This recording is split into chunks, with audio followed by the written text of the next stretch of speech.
ഇന്നത്തെ ഒരു നല്ലൊരു വീഡിയോയിലേക്ക് എല്ലാവർക്കും സ്വാഗതം ഗൈസ്. അപ്പോൾ വേറൊന്നുമല്ല പ്രത്യേകിച്ച് പറയണം, നമ്മുടെ സുനിത വില്യംസ് റിട്ടേൺ ലാൻഡ് ആയിട്ടുണ്ട്. നഷ്ടപ്പെട്ടു പോയേക്കാം, ഇനി ഒരിക്കലും ജീവിതം തിരിച്ചു കിട്ടില്ല. നമ്മുടെ മഞ്ഞുമൽ ബോയ്സിലേക്ക് ഒരു സിനിമയിലെ ഒരു തീമില് അതേപോലത്തെ ഒരു അവസ്ഥയായിരുന്നു പുള്ളിക്കാരത്തി കടന്നുപോയത്. അതായത് ഇനി ഒരിക്കലും എനിക്ക് ഭൂമിയിലേക്ക്, അതായത് എനിക്ക് പഴയതുപോലെ ലൈഫ് ഉണ്ടാകില്ലയോ എന്ന് ചിന്തിച്ചിട്ട് അത് പെട്ടെന്നൊരു ദിവസം സാധ്യമാകുമ്പോൾ കിട്ടുന്ന ഒരു സന്തോഷമില്ലേ, ആ ഒരു സന്തോഷം ആ ഒരു വീഡിയോ ഞാൻ നിങ്ങൾക്ക് ഷെയർ ചെയ്ത് കാണിച്ചു തരാം. കണ്ടോക്കട്ടോ. പുള്ളിക്കാരുടെ ആ ഒരു കോഡ് തമ്മിൽ കണക്ട് ചെയ്ത് അതിൻ്റെ അകത്തേക്ക് ആൾക്കാർ ട്രാൻസ്ഫർ ചെയ്ത് ആ കാണുമ്പോൾ ഒരു സന്തോഷം കാണുമ്പോൾ തന്നെ നമുക്ക് അറിയാൻ പറ്റും.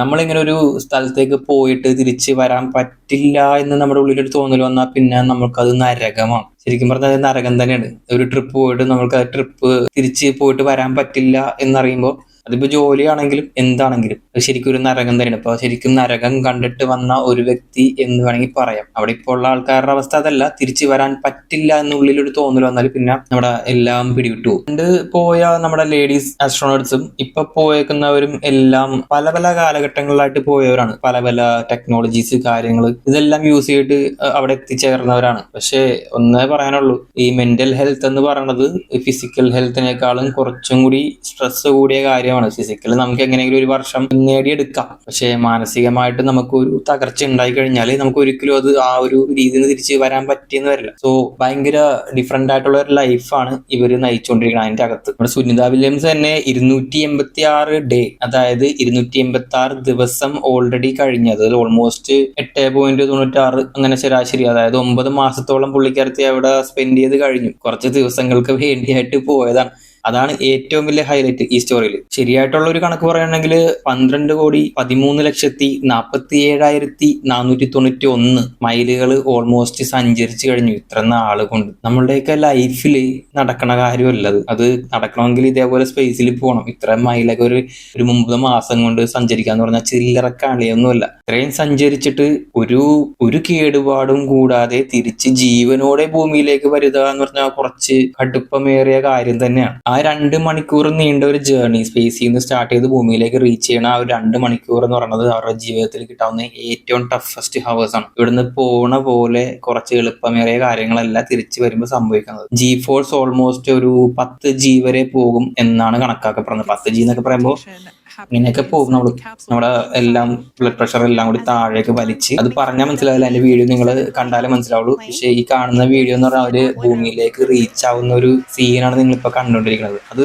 കണ്ടുകൊണ്ടിരിക്കുന്ന രസമാണ്. ആ ഒരു സീല് വന്ന് ലാൻഡ് ചെയ്യുന്നതും അതിനുശേഷം കുറച്ച് ആ ഡോൾഫിൻസിന്റെ കാര്യങ്ങളൊക്കെ എന്ത് രസമായിട്ടാണ് അവർ കാണിച്ചേക്കുന്നത്.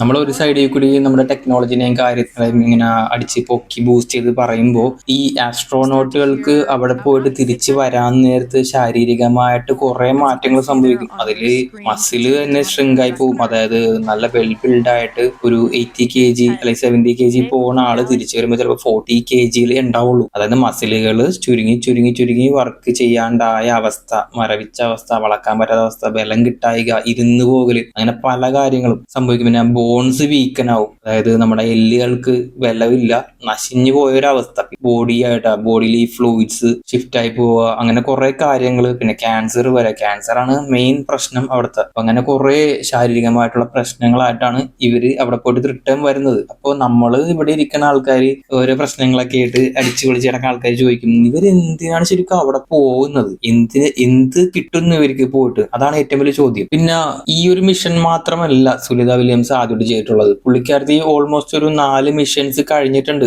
606 ദിവസം ദൈർഘ്യമുള്ള ഒരു മിഷൻസ് ഓൾറെഡി കഴിഞ്ഞിട്ടുണ്ട്. പക്ഷെ ഇതിൽ മാത്രം എന്തൊക്കെയോ കുറച്ച് സാങ്കേതിക തകരാറ്, ഇവിടെ നിന്ന് പോകാൻ പ്രശ്നങ്ങൾ വരിക, അവിടെ ചെന്നിട്ട് അങ്ങനെ കുറച്ച് ഡിലേയും കാര്യങ്ങളൊക്കെ വന്നത് മാത്രമാണ് ഈ ഒരു മിഷൻ 9 മാസം വരെ നീണ്ടുപോയത്. അതിലൂടെയാണ് പുള്ളിക്കാരത്തേക്ക് സ്ട്രെസ് കൂടിയത്. സുനിത വില്യംസിന്റെ വീഡിയോസ് പല ആൾക്കാരും കണ്ടിട്ട് അതിന്റെ അകത്ത് കമന്റ് അടിക്കാറുണ്ട്, പുള്ളിക്കാരത്തിൽ ആ മുടി ഷോക്ക് അടിച്ച പോലെ ഇരിക്കുന്നു, എന്തുകൊണ്ട് എന്തുകൊണ്ട് അത് അങ്ങനെ ഇരിക്കണത്. പിന്നെ അതിനെ കുറിച്ച് കുറെ ട്രോളും കാര്യങ്ങളൊക്കെ ഉണ്ടായിരുന്നു. അതൊന്നും ഞാൻ ഇപ്പൊ എടുത്ത് പറയല്ല. വേറെ ഒന്നും കൊണ്ടല്ല, ഇവിടെയുള്ള ആൾക്കാർക്ക് വിവരമില്ലാത്തത് കൊണ്ടും സ്പേസിൽ മൈക്രോഗ്രാവിറ്റി ആയതുകൊണ്ടും ഉള്ള ഒരു പ്രശ്നം മാത്രമായിരുന്നത്. അത് സ്വാഭാവികമായിട്ടും നമ്മുടെ നാട്ടില് മുടിയഴിച്ചിട്ടാൽ താഴെ കിടക്കണ പോലെ കിടക്കത്തില്ല. ഗ്രാവിറ്റി ഇല്ലാത്തത് കൊണ്ടിട്ട് അതിങ്ങനെ പൊങ്ങി ഇങ്ങനെ വരും. അതൊന്നും വലിയ പ്രശ്നമൊന്നുമല്ല. പക്ഷെ നമ്മുടെ നാട്ടിലുള്ള മലയാളികൾക്കും അങ്ങനെ കുറച്ച് ആൾക്കാർക്കും അങ്ങനെ പ്രശ്നങ്ങളാണ്. മുടി അങ്ങനെ പൊങ്ങിയിരിക്കണത് വേറെന്തോ ക്രീം തേച്ചിട്ട് പൊക്കി വെച്ച് അങ്ങനെ പറഞ്ഞ ആൾക്കാർ മണ്ടന്മാര് വരെ ഉണ്ട് ഇവിടെ. അതൊക്കെയാണ് ഇവിടുത്തെ ചിന്താ വിഷയങ്ങൾ. അല്ലാണ്ട് അവരവിടെ പോയിട്ട് വലിയ വലിയ കാര്യങ്ങളൊന്നും ചെയ്യുന്നതല്ല. അവിടുത്തെ റിസർച്ച് നടത്തുക. ഇത് എന്ത് റിസർച്ച് ആണെന്നും കൂടി ഞാൻ ഇനി ഇവരോട്ട് പറഞ്ഞാൽ നിങ്ങൾക്ക് മനസ്സിലാവും. അവരുടെ നിമിഷങ്ങളൊക്കെ ഒന്ന് കണ്ടു നോക്കണം. അത്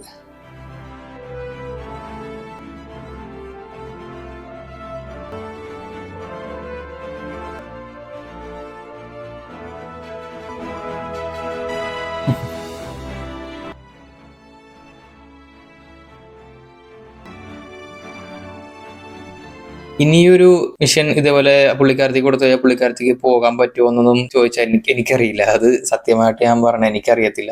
പുള്ളിക്കാരത്തി പറ്റും, പുള്ളിക്കാരത്തിയുടെ ഹെൽത്തിന് കൊണ്ട് പറ്റും എന്നുണ്ടെങ്കിൽ ചിലപ്പോൾ പുള്ളിക്കാരത്തി ചെയ്തിരിക്കും, വില്ലിങ് ആവും. കാരണം എക്സ്പീരിയൻസ് ആയിക്കൊണ്ടിരിക്കുകയാണ്. കാര്യമായിട്ട് ചോദിക്കുന്നത് എന്തായിരുന്നു ഇവരുടെ 8 ദിവസത്തെ മിഷൻ? ആ മിഷൻ എങ്ങനെ ഒരു 9 മാസം നീണ്ടുപോയി? ഈ 2 കാര്യങ്ങളാണ് ഉത്തരവില്ലാത്തത്. ഉത്തരം ഞാൻ തരാം. അവര് 8 ദിവസത്തെ മിഷൻ എന്ന് പറഞ്ഞു പോയത് ആ ഒരു ISS ഇന്റർനാഷണൽ സ്പേസ് സ്റ്റേഷന്റെ ഹാർഡ്വെയർ പലതും ചേഞ്ച് ചെയ്യുക, അല്ലെങ്കിൽ അതിന്റെ മെയിൻ്റെനൻസ് ചെയ്യുക, അവിടെ ക്ലീൻ ചെയ്യുക, അങ്ങനെ കുറച്ച് പരിപാടികളുണ്ട് അതിൻ്റെ അകത്ത് ചെയ്യുന്നിട്ട്. ഒരു ഫുട്ബോൾ സൈസ്, അത് ഫുട്ബോൾ സ്റ്റേഡിയത്തിന്റെ വലിപ്പമുള്ള ഒരു ISS, ആ ഒരു സംഭവം അതിൻ്റെ അകത്ത് ചെന്ന് കഴിഞ്ഞാൽ കുറെ പരിപാടികളുണ്ട്. നമുക്ക് ഫ്ലൈറ്റ് പിടിച്ചിട്ട് ടിക്കറ്റ് എടുത്ത് അങ്ങോട്ട് നേരെ കയറി ചെല്ലാവുന്ന പോലെ പരിപാടിയൊന്നും അല്ല. സെലക്റ്റീവ് ആയിട്ടുള്ള ഇത്രയും റിസർച്ച് ചെയ്യാൻ പറ്റിയ ആൾക്കാരെ മാത്രം അങ്ങനെ വിട്ടിട്ട് അതിൻ്റെ അകത്ത് കുറെ മെയിൻ്റെനൻസ് പരിപാടികളുണ്ട്. അതാണ് ഈ ഒരു 8 ദിവസം കൊണ്ട് അവർ പ്ലാൻ ചെയ്തത്. അപ്പോൾ കുറെ ടെക്നിക്കൽ ഗ്ലിച്ചുകൾ വരികയും അവർക്ക് തിരിച്ചു വരാൻ പറ്റാത്ത രീതിയിലേക്കുള്ള സാഹചര്യങ്ങൾ ഉണ്ടാവുകയും അവരവിടെ സ്റ്റക്ക് ആവുകയും അതാണ് ഇവിടെ സംഭവിച്ചത് ശരിക്കും. അങ്ങനെ പുള്ളിക്കാരത്തി അവിടെ സ്റ്റക്കായി കിടന്ന സമയം ഓൾമോസ്റ്റ് ഒരു 900 ഹവേഴ്സോളം റിസർച്ച് നടത്തിയിട്ടുണ്ട്. സയന്റിഫിക് ആയിട്ടുള്ള നല്ല കിടിലൻ റിസർച്ചുകൾ. അതൊക്കെ ഇനി വരും വാർത്തകളിലൊക്കെ പുറത്തു വരും. ആ ഒരു റിസർച്ച് ടൈമിൽ തന്നെ 150ഓളം എക്സ്പെരിമെന്റുകളും കാര്യങ്ങളും കഴിഞ്ഞിട്ടുണ്ട്. അതുകൊണ്ട് തന്നെ പുള്ളിക്കാരത്തി ഏക ലേഡി, ഒരു വിമൺ ഇത്രയും ടൈം ISS സ്പെൻഡ് ചെയ്യുന്ന ഒരേ ഒരു ലേഡി ആയിട്ട് ആ ഒരു ബെഞ്ച് മാർക്ക് പുള്ളിക്കാരത്തി അതിന് വെക്കുകയാണ് ഈ ഒരു ട്രിപ്പോടെ. ഈ ഒരു സംഭവത്തിൽ പുള്ളിക്കാരത്തി ഒരു റെക്കോർഡ് കൂടി കിട്ടിയിട്ടുണ്ട്. അതാണ് ഏറ്റവും വലിയ ഹൈലൈറ്റ്, ഈ വീഡിയോയിൽ പറയാനുള്ള ഏറ്റവും വലിയ ഹൈലൈറ്റ്. ഒരു ലേഡി ISS നടന്നത്, അതായത് പുറത്ത്, സ്റ്റേഷന്റെ പുറത്ത് നടന്നതിൽ വെച്ചിട്ട് 62 മണിക്കൂർ 9 മിനിറ്റ്. ഇതാണ് ഒരു പെണ്ണായിട്ടുള്ള പുള്ളിക്കാരത്തി നടന്നതിൽ ഇട്ടേക്കുന്ന ഒരു റെക്കോർഡ്. വേറെ ആരും ഇന്നവരെ ആ ഒരു റെക്കോർഡ് ഇട്ടിട്ടില്ല. സ്പേസ് വാക്ക് നടത്തിയിട്ടില്ല. അതിൽ 9ഓളം എക്സ്കേർഷൻസ് തന്നെ പുള്ളിക്കാരത്തി പുറത്ത് നടത്തിയിട്ടുണ്ട് ആ ഒരു ISSന്റെ പുറത്ത്. ഇതാണ് ശരിക്കും പറഞ്ഞാൽ വിൽ പവർ എന്ന് പറയും. ലേഡീസിന്റെ വിൽ പവർ, വിമൻസിന്റെ വിൽ പവർ. അതായത് ആണാണോ പെണ്ണാണോ എന്നുള്ള ഒരു വ്യത്യാസം ഇതിലില്ല. മറ്റേ ഒരു ധോണിയുടെ ഒരു പരസ്യമില്ല, ക്രിക്കറ്റ് ബോളർ ചെയ്യാൻ പറ്റും, ആണെന്നോ പെണ്ണെന്നോ ഒരു വ്യത്യാസമില്ല. ശരിക്കും പറഞ്ഞാൽ അവരുടെ ഉള്ളിലുള്ള ആ ഒരു വിൽ പവറിനാണ് ഇവിടെ പ്രാധാന്യം. ഈ അവിടെ പുള്ളിക്കാരത്തി നടത്തിയ കുറച്ച് മിഷൻസിന്റെ റിസർച്ചുകളുടെ ഡീറ്റെയിൽസ് ഞാൻ പറയാം. ഒന്നാമത്തത് മൈക്രോഗ്രാവിറ്റിനെ കുറിച്ചായിരുന്നു. മൈക്രോഗ്രാവിറ്റി ഓരോ സ്പേസ് വാക്ക് നടത്തുന്ന അല്ലെങ്കിൽ സ്പേസ് മിഷൻസ് നടത്തുന്ന ഒരു മനുഷ്യന് എന്തോരം ഫ്ലൂയിഡ് സിസ്റ്റം ചേഞ്ചസ് വരുത്തുന്നുണ്ട് എന്നതിനെ കുറിച്ച് പുള്ളിക്കാരത്തി അവിടെ സ്റ്റഡീസ് നടത്തിയിട്ടുണ്ട്. ഈ കുറച്ച് കാലഘട്ടങ്ങളിൽ പുള്ളിക്കാരത്തി അവിടെ വാട്ടർ റിക്കവറിയും പിന്നെ ഫ്യൂവൽ സെൽ ടെക്നോളജിക്ക് വേണ്ടി കുറച്ച് ഡെവലപ്മെന്റ്സും കാര്യങ്ങളും ചെയ്യുന്നുണ്ടായിരുന്നു. അതെല്ലാം ഡെവലപ്പ് ചെയ്താൽ മാത്രമേ നമുക്ക് ഫ്യൂച്ചർ, അതായത് കുറച്ച് നാൾ കഴിയുമ്പോൾ നമുക്ക് ലോങ് ഡിസ്റ്റൻസിൽ ട്രാവൽ ചെയ്തുള്ള മിഷൻസ് അവിടെ നിന്ന് വെച്ച് സ്റ്റാർട്ട് ചെയ്യണമെന്നുണ്ടെങ്കിൽ ഇതെല്ലാം ഉണ്ടെങ്കിൽ മാത്രമേ കുറച്ച് പരിപാടി നടക്കുകയുള്ളൂ. അങ്ങനെ കുറച്ച് റിസർച്ചും കാര്യങ്ങൾ പുള്ളിക്കാരത്തി അവിടെ ചെയ്യുന്നുണ്ടായിരുന്നു. ഇതിൽ ഏറ്റവും പ്രോമിസിംഗ് എന്ന് പറയാനുള്ള കാര്യം എന്ന് വെച്ച് കഴിഞ്ഞാൽ പുള്ളിക്കാരത്തി ബയോ ന്യൂട്രിയൻസ് പ്രൊജക്റ്റിൽ മെയിൻ ആയിട്ട് കൈവച്ചു എന്നുള്ള കാര്യത്തിലാണ്. ഇതുണ്ടെങ്കിൽ മാത്രമേ ബാക്കി അവരുടെ നിലനിൽപ്പ് സ്പേസിൽ നടക്കത്തുള്ളൂ. റിസർച്ച് നടന്നാൽ മാത്രമേ നമുക്ക് അവിടെ ഒരു ബെനിഫിഷ്യൽ ആയിട്ടുള്ള ബാക്ടീരിയസിനെ ക്രിയേറ്റ് ചെയ്തിട്ട് അത് അവിടെ ഒരു ഫ്രഷ് ന്യൂട്രിയൻസ് ഉണ്ടാക്കാം എന്നുള്ള പരിപാടിയൊക്കെ ആസ്ട്രോണോട്സിന് വേണ്ടിയിട്ട്, അവിടെ താമസിക്കുന്ന ആൾക്കാർക്ക് വേണ്ടിയിട്ട് എങ്ങനെ ഇതൊക്കെ ന്യൂട്രിയൻസ് ഉണ്ടാക്കാം എന്നുള്ള ഒരു കുറച്ച് റിസർച്ചും കാര്യങ്ങളും നടക്കുന്നത്. അതായത് കീ ആയിട്ടുള്ള പോയിന്റ്സ് മാത്രമേ കുറച്ച് സ്പെൻഡ് ചെയ്ത് ഈ കുറച്ച് കാലയളവിൽ പുള്ളിക്കാരത്ത് ചെയ്തിട്ടുള്ളൂ. എന്തായാലും രണ്ടുപേരും അവർ തിരിച്ചെത്തി അവരുടെ മെഡിക്കൽ ചെക്കപ്പും കാര്യങ്ങളും നടക്കാൻ വേണ്ടി നാസയിലേക്ക് തിരിച്ചു പോയിട്ടുണ്ട്. അതെല്ലാം നല്ല രീതിയിൽ നടക്കട്ടെ, ഞാനും പ്രാർത്ഥിക്കുന്നുണ്ട്. എല്ലാം നല്ല രീതിയിൽ നടക്കട്ടെ. അടുത്ത വീഡിയോ കാണാം.